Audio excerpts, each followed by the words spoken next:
Some rather strange events have occurred throughout history that have left us without answers. Such mysteries may never be solved, but their stories will live on. Number 5. Why did the Vikings vanish? The answer to this question has only been theorized, with no definite conclusions being revealed. For over 450 years, Norse settlers lived and thrived in the southern part of Greenland, but suddenly they vanished. Vikings had raided and traded and eventually formed settlements around northwestern Europe, which included Iceland. According to an Icelandic legend, Eric the Red sailed west in 985 CE and had created 2 settlements in the northern part of Greenland. Here, up to 3,000 Norse farmers kept cattle, goats, and sheep. The mysterious disappearance of the Norse Vikings in Greenland has been linked to environmental factors such as dropping temperatures and poor land management. Other factors included events such as pirate raids and the plague. According to recent research, another theory has come about, also linked to environmental events: drought.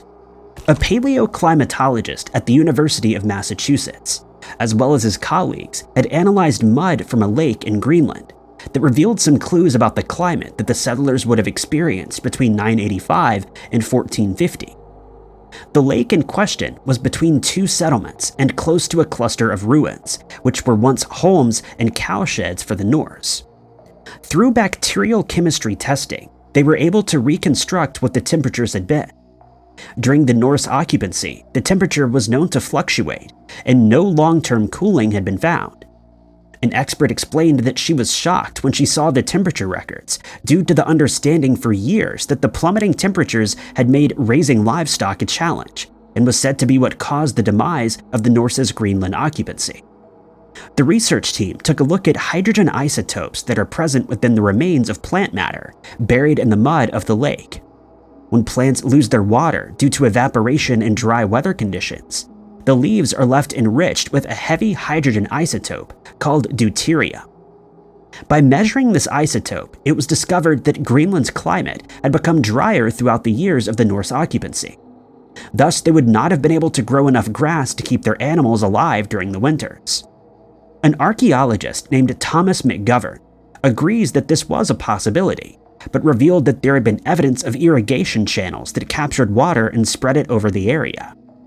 Modern-day farmers of Greenland suffered the same dry effects. When interviewed, they stated that if they don't get enough rain in the summer, then in the winter their animals would suffer.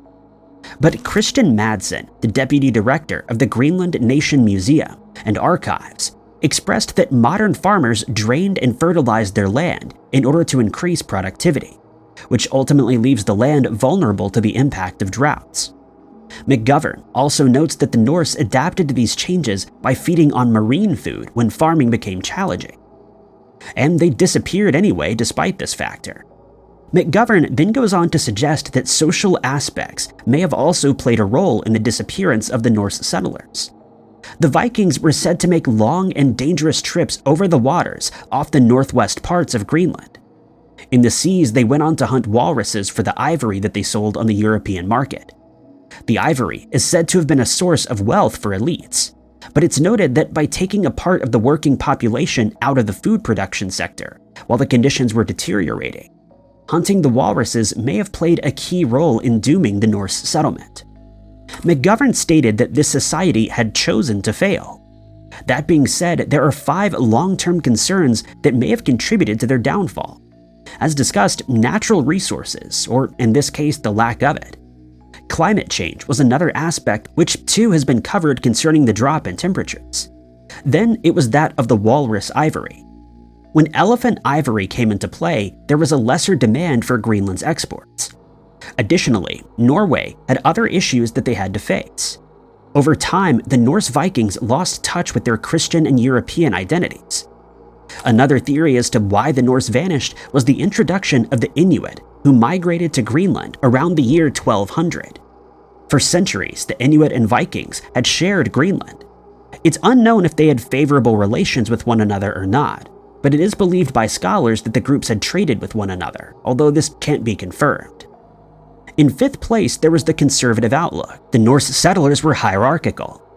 The church had been the pillars of their society, and it had justified differences in both social status and wealth. In some reports, the dependence that the Norse had on the church is blamed for their collapse. It's suggested that instead of adapting fully to their environment, they'd instead prioritized the relationship with the Europeans. With all of these factors taken into account, what was the final cause of the end of the eastern Greenland Norse settlement? This is the question that is widely left unanswered to this day and remains a mystery. The last written accounts from the settlement are dated to 1408. In 1410, the last ship from Greenland had gone back to Norway. The climate grew colder and ship traffic ceased. The last bishop passed away in 1378, and no new one arrived. Without an ordained priest, no one could be baptized, married, or receive a burial. 12 major churches were surrounded by 500 farm sites in the eastern settlement. While it's widely believed that the Norse refused to adapt to their climate without the stability of the church, they did embrace some farming and hunting practices, with the assumption that they had adapted somewhat only makes their disappearance more mysterious. These factors are mere theories that only suggest what could have caused the Greenland Vikings to disappear.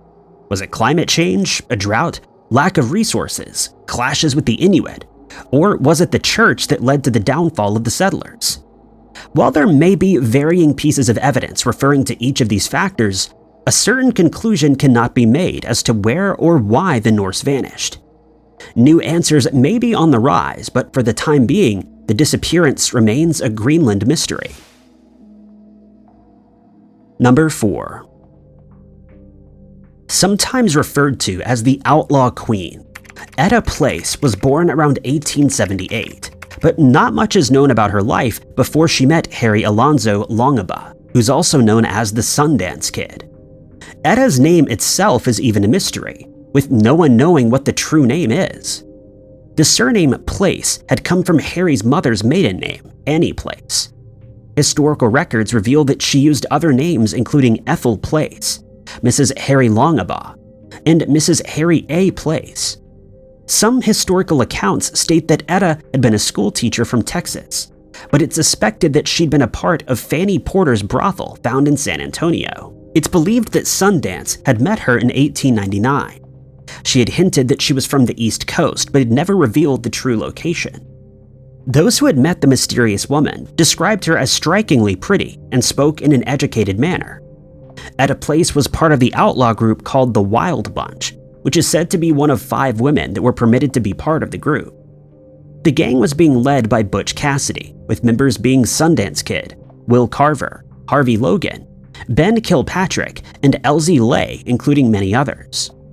The 5 women who were permitted into the bunch were Edda Place, Will Carver's girlfriend, who was called Josie Bassett, Butch Cassidy's girlfriend Ann Bassett, Annie Rogers, who had been Elsie Lay's girlfriend, and Laura Bouillon, a gang member. According to the legends, the outlaws were infamous for their bank, train, and payroll heists. Although there were various female companions involved in the gang, none of them had been as wild and as sophisticated as Edda. She was also said to be among the most wanted people at the time by the Pinkerton Detective Agency.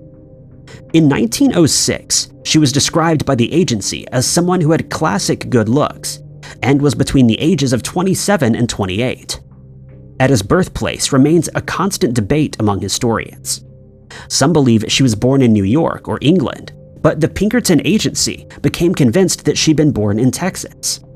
Sundance Kid and Edda had reportedly gotten married in December of 1900, but there's no physical evidence of this.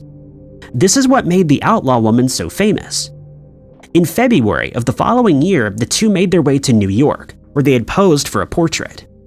On the 20th of February, along with Butch Cassidy, the 3 had boarded the Herminius, which was heading to Buenos Aires. Here they would settle on a ranch on the east bank of the Blanco River. On the 3rd of March in 1902, the couple went back to New York. Pinkerton detectives allegedly found evidence that Edda had been homesick and wished to see her family, but the detectives could not figure out who her family had been. The two visited other areas before returning to Argentina. Again in 1904, they returned to New York and also visited Fort Worth, Texas and Missouri. In 1905, the 3 had become concerned that the law had figured out where they were, and so they sold the ranch and fled to Chile. But by the following year, the mysterious woman had grown tired of life on the run and requested that Sundance Kid accompany her to San Francisco in June of 1906. After this, Sundance Kid and Butch Cassidy had been in South America, where it's believed that they had lost their lives in Bolivia in 1908. The last known whereabouts of Etta had been in San Francisco in 1907. After this, her location is unknown. Along with the various mysteries that are tied to Etta, her fate remains unknown.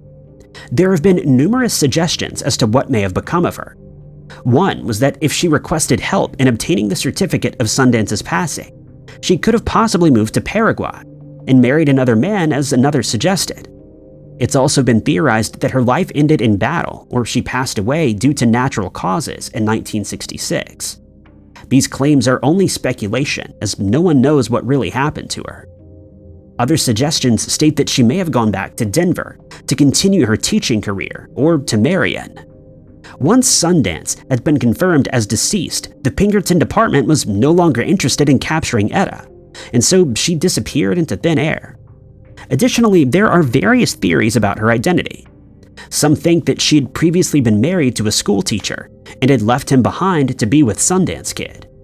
Another theory speculates that her true identity was Ethel Bishop, who lived at a brothel, listing her occupation as an unemployed music teacher.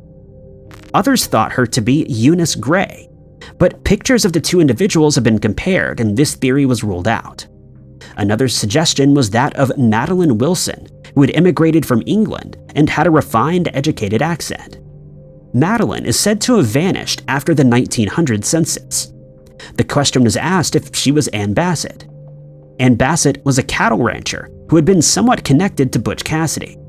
She was born in 1878. Photographs of Etta and Ann had also been compared. They appeared very similar, but their chronologies did not match. Coincidentally, Anne had also been awarded the name Queen Anne, similar to Etta's nickname, Outlaw Queen. In 1992, Doris Karen Burton, who was investigating this very case, had released a book that claimed that Ann Bassett and Etta Place were the same person.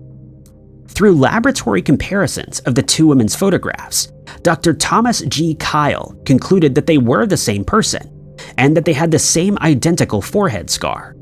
But still, this theory cannot be confirmed. It's suggested that Anne had gotten together with Sundance after being with Butch Cassidy. It was known that the Wild Bunch had alternated girlfriends from time to time. Butch Cassidy was also said to have been associated with Josie Bassett and Etta Place. Both Anne and Etta had never been in the same place at the same time, according to historical records. Additionally, based on other records, the Bassett Family Association did not mention a relationship between Anne and Butch. It only mentions that Josie and Butch Cassidy had relations. Perhaps the historical records are mistaken, or the two women look very much alike by mere coincidence. This mystery may never see a solution. Where did Etta Place end up, and what was her fate, and who was she really? These are just some of the questions that have been left unanswered. Some believe she even faked her own passing and went back to Fort Worth. The life of Etta Place remains to be a true mystery in comparison to the well-known Butch Cassidy and Sundance Kid. She's seen as an ethereal as well as an elusive figure. One thing is certain about Etta, though, which is that she was a rather good criminal. Number 3. Said to be one of the most incredible documents, the Inventio Fortunata, translating to the Fortunate Discovery, was written sometime in the 14th century. It's believed that it was created either at sea or somewhere in England by a friar for King Edward III of England. The document is said to detail a rather unlikely adventure in the north of the Atlantic and acts as a travel log. The Inventio Fortunata describes the North Pole as some sort of magnetic island, and that it's surrounded by a large whirlpool and 4 continents. The friar is often falsely linked with Nicholas of Lynn, who made the journey beyond Iceland and into the Arctic Circle. The anonymous writer is said to have made half a dozen journeys where he conducted this research. There's no physical book or document being present, so how is it that we came to know of its existence? Many different writers have referred to this piece of writing throughout the years. One such writer had been John Day, an English correspondent for one of the Spanish admirals, perhaps Christopher Columbus. John had mentioned that he could not find this document and may have lost the very last English copy of the Inventio Fortunata.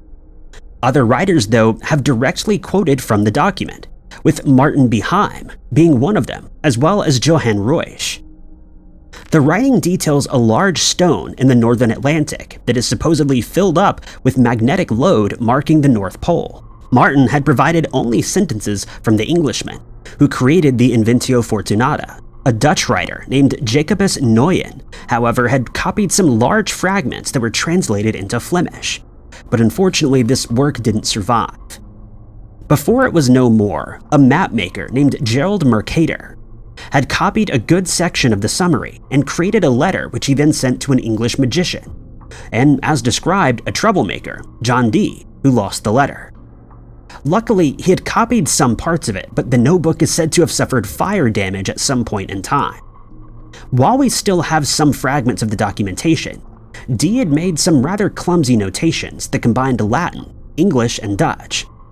From this point on, the invention remains an intriguing piece of work, lost forever, with only fragments remaining and never truly read.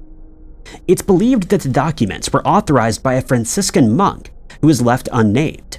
It's said to even include geography and zoology of the Arctic region, hence why it's referred to as an unlikely detailed adventure for that time period. The various copies were said to have survived just long enough for Gerard Mercator to draw up his revolutionary map, but it's uncertain as to what else the Inventio Fortunata contained. The anonymous writer initially detailed what he had discovered on his first trip to the islands that were said to be 54 degrees north. By the time the Atlantic explorers sought the information in the 1490s, the travel log had disappeared, and had only been known through a copy that was made by Nooyen. A copy of Nooyen's interpretation explained that in the midst of 4 countries, there exists a whirlpool in which there are 4 indrawing seas that divide the north area. It was written that the water rushes and descends into Earth the way one would pour it through a funnel. It's detailed to be 4 degrees wide on each side, 8 degrees altogether. Underneath the pole, there's said to lie a rock with a circumference of 33 French miles. This letter now remains in the archives of the British Museum, and is also one of the last remaining mentions of the original travelogue. John Day's letter, possibly addressed to Christopher Columbus, had stated that a servant had brought him a letter and that he had seen the contents but failed to find the book, Inventio Fortunata. He went on to apologize that he couldn't find the travelogue and that he greatly wished to serve him. It continued on to say that John would be sending a different book of Marco Polo, as well as a copy of the land that had been discovered by John Cabot. This letter was only found in 1956. One theory suggested that Inventio Fortunata had been a playwright. Another states that places like the Isle of Dwarves were Viking settlements, but with the lack of evidence and very few sources, no theories can be confirmed. On the map created based on the Inventio Fortunata, an island found on the bottom right, labeled in Latin, with the direct translation to "pygmies live here at the height of a foot long," which are very much what they call Skrellingers in Greenland. Skrellingers refers to the name that North Greenlanders had used for people whom they had encountered in North America. The island, which is to the north of Pygmy Island, has another Latin label, which translates directly to "the river has gates," and because of the narrowness and rapidity of the river, it never freezes. On this very map, we can also see what was being spoken of in the Inventio. In the center, there's the magnetic rock, and the rock is surrounded by 4 parts, with channels leading into the seas. Additionally, there was the long-lost colony of King Arthur. Based on Nooyen's account, where he made his own attempts to discover the background of the Inventio, stated Greenland had initially been settled by the orders of King Arthur. It suggested that his army conquered the North Atlantic islands, and Nooyen mentions the indrawing seas, which had drawn ships northward. It stated that almost 4,000 people had entered into these seas but never returned. 8 of these people had come to the king's court in AD 1364. Among the 8, there were 2 priests. Nooyen had also summarized the priest's report. The report read that when leaving the group, who had come to the islands, he traveled through the whole north. The priest had put into writing the wonders of said islands, and then presented it to the king, and named it Inventio Fortunata. The few hints we have of the Inventio Fortunata allude to something much greater and extraordinary. Only the most fascinating of details were left, along with some questions and mystery. One mystery is that of the large magnetic mountain and mystical races of people that were hinted at throughout time. Several details such as these have been passed down by various authors, while being corroborated by Norwegian data, which means that fabrication is rather unlikely. This is what makes the Inventio so incredibly fascinating. The fact that this travel log may have some basis of truth to it. Throughout the interpretations, it's believed that there are even potential mentions of the presence of the Norse in America. As for the strange magnetic mountain that's often referred to from the original documentation, it's theorized to be at the magnetic North Pole. It's provided a possible explanation as to why all compasses will point in that direction. It's been named Rupes Nigra. There may have been other strange and wonderful things discovered here, but we may never know since the book has mysteriously become lost to time. Perhaps stolen or kept in the possession of one of the other authors, or it possibly met the same demise that each of the other copies had due to carelessness. There may have been a lot more to the story at the time, things that we will never know until the Inventio Fortunata is somehow discovered. Number 2. Al-Hakim by Amr Allah was the 6th Fatimid Caliph and the 16th Imam of Ismaili Shi'ism. His royal name meant the ruler by the order of God. The Caliph's common name has been Abu Ali Mansur. In historical writing, he's often referred to as the Caliph who went mad. He was born in 985 and was the first Fatimid Caliph that was born in Cairo. Al-Hakim was the son of Caliph Al-Aziz Billah, and his mother is still considered a topic of debate with historians as to who she may have been. He was only 11 years old when he came into power in 996. There had been a lot of anticipation about Al-Hakim becoming the Caliph, and he had spent the majority of his childhood studying science and literature and observing the stars. As the new Caliph of the Fatimid dynasty, he would go on to expand and dominate his reign. His empire grew from North Africa and Sicily to Syria, which had included Islam on the Arabian Peninsula.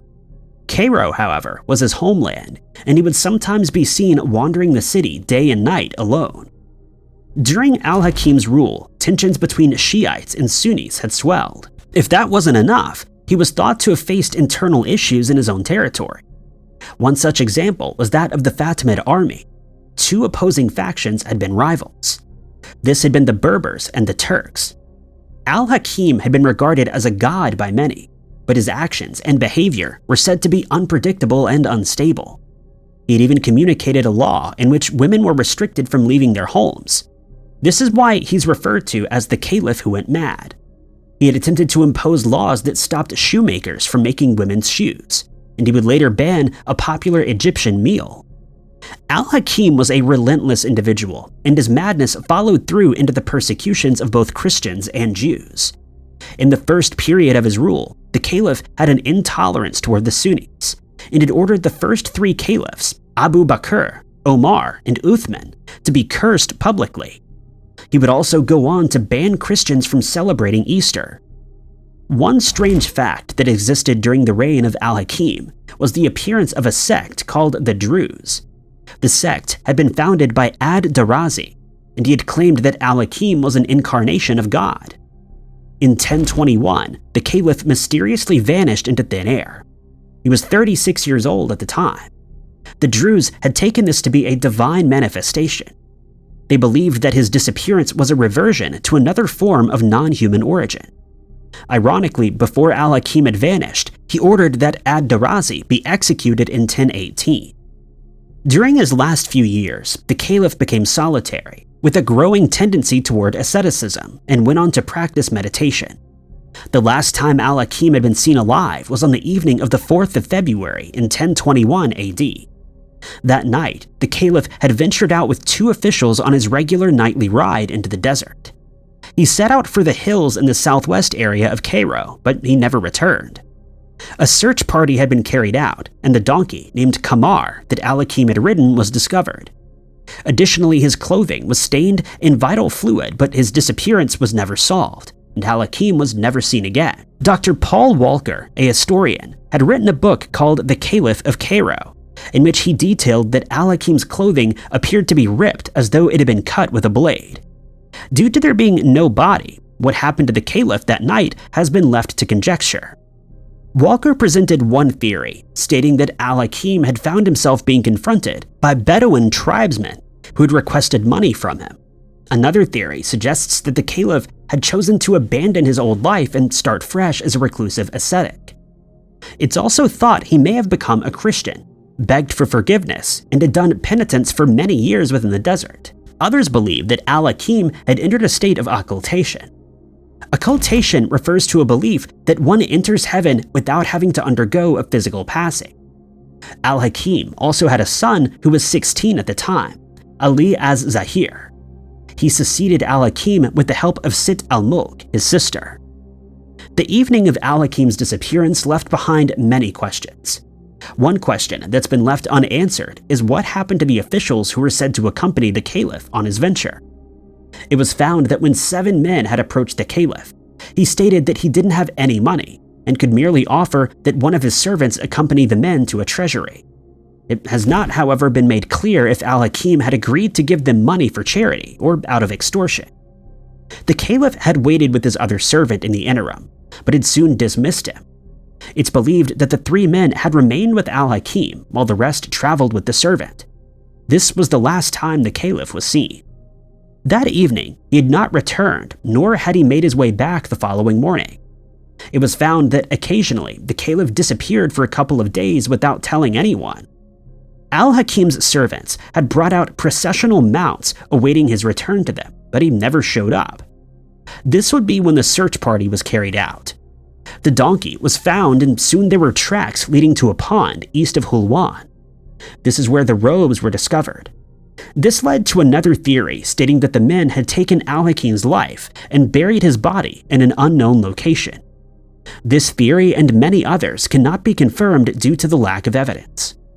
The strange case of the disappearance of the caliph Al-Hakim remains unsolved to this day. There's been no consensus on this intriguing mystery. It's also highlighted that while many people believe his life came to an end that evening, he certainly never appeared in public ever again, not under the name Al-Hakim, which is suggestive of a whole other theory. Number 1. Owen Glendower was known as the Prince of Wales and was a medieval Welsh nationalist leader. Owen had organized a rebellion against Henry IV, the English king. His followers strongly believed that if Wales were to be in any danger from England again, that Owen would rise to free them. The legends and tales of Owen Glendower hold a strange mystery. His name is said to translate to Owen of the Glen of Dewater. He's believed to have been born in 1354, but the date is unknown. He was of the descent of Llewellyn the Great. Owen had been the heir to 2 greatly prized houses in Wales. After his father's passing, Owen had received the best education and had also enjoyed the finishing school environment that had been provided by the Inns of Court. Later in life, he had gone on to marry the daughter of an Anglo-Welsh judge and fathered 6 children. Initially, he'd been living a peaceful life on his estates. It was only in the late 1390s that the rebellion had begun.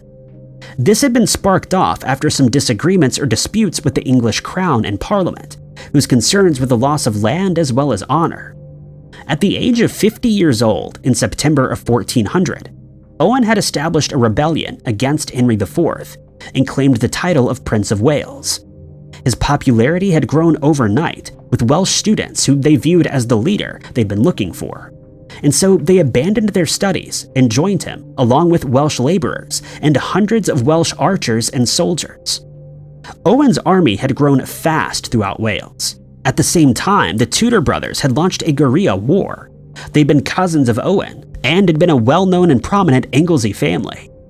The following year, his cause grew quickly and he became a national hero. The whole of North and Central Wales had gone over to Owen. A comet sighting in 1402 was a sign of victory for his followers, and they managed to capture Reginald Grey of Ruthin, the enemy of Owen. He was released after a ransom payment. After Owen had fought a battle at Woodbury Hill near Worcester in 1405, he went back to Wales. But Owen was eventually defeated. His castles surrendered, and his wife and children had been captured.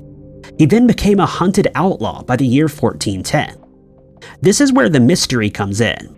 Owen Glendower disappeared into thin air, never to be seen again, and no one knows what his fate may have been. Owen was never captured, and to this day, his hideout remains a mystery. Small fragments began to surface regarding the man. One theory was that he had passed away and was buried at a secret burial site. Another stated that he was hiding out at an estate in Herefordshire in England. After the year 1415, no mention has been made of Owen. He had quietly and suspiciously disappeared from history altogether. The last mention of him in parliamentary records was in February of 1416. While one theory believed that he was hiding out, no one had surrendered him despite there being a price on his head. Aside from the theories, no mention of his passing was ever made, nor was a burial site ever found belonging to him. Some have even suggested that the Welsh hero still lives to this day. Owen Glendower's disappearance had also turned him into a hero, with the addition of the lack of evidence as to what his fate had been. His story continues to capture the imaginations of many 600 years later. A new theory as to what happened to Owen has since emerged. Retired teacher and now novelist John Hughes has a theory as to where the hero's burial site may be located. Hughes had already written a novel called Glendower's Daughter, which developed a cult following. He theorizes that Owen's final resting place was within the grounds of a monastery, which he had attacked during the rebellion in the early 15th century. The novel in question conveyed the intriguing atmosphere of the rebellion, as Owen made his surprise attacks and used trickery to evade capture. Interestingly, Gwenllian, Owen's illegitimate daughter, had become the central figure in the novel as she let slip some vital information to her father's enemies. Hughes stated that while he constructed his novel, ideas began to percolate in his mind about Owen's final resting place. He explained that Owen was the type of person who would never be where you would expect. Hughes explained that this is why it makes sense to him that Owen would be buried in an area where it would be least expected. But of course, this is only a theory. Some references throughout historical literature pointed to the idea that Owen had sought refuge with one of his daughters. It's assumed that this was Alice, who was living in Herefordshire. Hughes, however, believes that he had actually sought refuge with Gwenllian, who was living in a remote area of Wales, and had not been part of the well-known family. Once Henry IV had passed away, and Henry V took the throne, he had pardoned the Welsh rebels, but Owen had not made himself known. In 1421, Owen's son had come forward, and this is when some individuals theorized that he had passed away, but others have theorized that he must have lived out his days with one of the daughters. Interestingly, Shakespeare had also written Owen Glendower into one of his plays, which had been Henry IV Part 1. Owen is portrayed here as a magical and exotic man. Magic was certainly one way to describe him, since he was able to disappear off the face of the planet. Shakespeare wrote the following, saying, quote, "The great magician damned Glendower." The only ones who may have known where he had been were his daughters and possibly some of the rebellion members. But to this day, his final resting place and his fate remain one of the most famous historical mysteries. Every person seems to have a different theory as to what became of the prince who was said to be a hero. A statue of the rebellion leader had also been erected in Corwin, which was the cradle of his rebellion. There are also varying accounts as to when exactly Owen had passed away, and some even suggest that he never did. This is one old age mystery that may never get solved, despite the numerous suggestions. The truth will never be known, and even though the rebellion had failed, Owen Glendower is still seen as a hero in the eyes of the Welsh. Thank you guys so much for watching. If you liked this video, be sure to hit that like button. Also, don't forget to subscribe and click that notification bell to keep up to date with all of our future uploads. But my name is Ty Knotts, and I'll catch you guys in the next video.